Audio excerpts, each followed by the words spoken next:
Bien-aimés en Jésus-Christ, salut et bienvenue à WIFNU, notre communauté qui lit la Bible ensemble pour connaître les promesses qu'il y en a en Jésus-Christ, notre Seigneur, notre Sauveur et notre espérance. Nous lisons Romains chapitre 11. J'ai dit donc, Dieu a-t-il rejeté son peuple? Loin de là, car moi aussi je suis israélite, de la postérité d'Abraham, de la tribu de Benjamin. Dieu n'a point rejeté son peuple, qu'il a connu d'avance. Ne savez-vous pas ce que l'Écriture rapporte d'Élie? Comment il adresse à Dieu cette plainte contre Israël? Seigneur, ils ont tué tes prophètes, ils ont renversé tes autels. Je suis resté moi seul, et ils cherchent à m'ôter la vie. Mais quelle réponse Dieu lui fait-il? Je me suis réservé 7000 hommes, qui n'ont point fléchi le genou devant Baal. De même aussi dans le temps présent, il y a un reste, selon l'action de la grâce. Or, si c'est par grâce, ce n'est plus par les œuvres. Autrement, la grâce n'est plus une grâce. Et si c'est par, je tourne la page, les œuvres, ce n'est plus une grâce. Autrement, l'œuvre n'est plus une œuvre. Quoi donc? Ce qu'Israël cherche, il ne l'a pas obtenu, mais l'élection l'a obtenu, tandis que les autres ont été endurcis. Selon qu'il est écrit, Dieu leur a donné un esprit d'assoupissement, des yeux pour ne point voir, et des oreilles pour ne point entendre, jusqu'à ces jours. Et David dit que leur table soit pour eux un piège, un filet, une occasion de chute et une rétribution. Que leurs yeux soient obscurcis pour ne point voir, et tiens leur dos continuellement courbé. Je dis donc, et c'est pour tomber qu'ils l'ont proché, loin de là. Mais par leur chute, le salut est devenu accessible aux païens, afin qu'ils fussent excités à la jalousie. Or, si leur chute a été la richesse du monde, et leur amoitrissement la richesse des païens, combien plus en sera-t-il ainsi quand ils se convertiront tous? Je vous l'ai dit à vous, païens en tant qu'apôtre des païens je suis. Je glorifie mon ministère, afin s'il est possible, d'exciter la jalousie de ceux de ma race, et d'en sauver quelques-uns. Car si leur jetée a été la réconciliation du monde, que c'est là leur réintégration, sinon une vie d'entre les morts.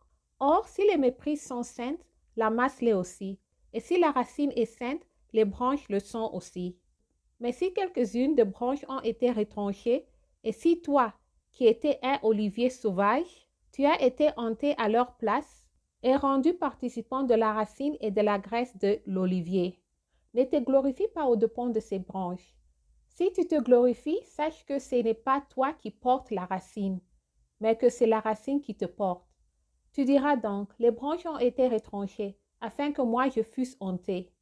Cela est vrai, elles ont été retranchées pour cause d'incrédulité, et toi tu subsides par la foi.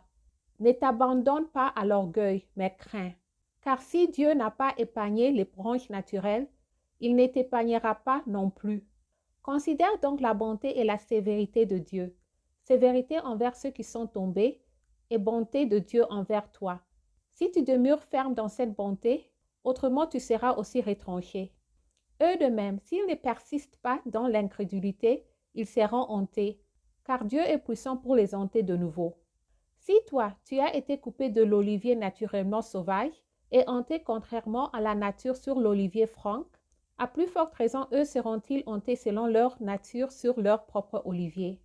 Car je ne veux pas, frère, que vous ignoriez ces mystères, afin que vous ne vous regardiez point comme sages. C'est qu'une partie d'Israël est tombée dans l'endurcissement, jusqu'à ce que la totalité de païens soit entrée. Et ainsi tout Israël sera sauvé, selon qu'il est écrit, le libérateur viendra de Zion, et il détournera de Jacob les impitiés, et ce sera mon alliance avec eux, lorsque j'ôterai leurs péchés. En ce qui concerne l'Évangile, ils sont ennemis à cause de vous, mais en ce qui concerne l'élection, ils sont aimés à cause de leur Père. Car Dieu ne se répand pas de ses dons et de son appel. De même que vous avez autrefois désobéi à Dieu, et que par leur désobéissance vous avez maintenant obtenu miséricorde. De même, ils ont maintenant désobéi, afin que par la miséricorde qui vous a été faite, ils obtiennent aussi miséricorde. Car Dieu a renfermé tous les hommes dans la désobéissance, pour faire miséricorde à tous. Aux profondeurs de la richesse, de la sagesse et de la science de Dieu, que ses jugements sont insondables et ses voies incompréhensibles. Car qui a connu la pensée du Seigneur? Ou qui a été son conseiller? qui lui a donné le premier, pour qu'il ait à recevoir en retour. C'est de lui, par lui et pour lui que sont toutes choses. À lui la gloire dans tous les siècles. Amen. Merci d'avoir lu ensemble. J'améliore mon français en lisant la Bible. Restez en Jésus-Christ et Shalom.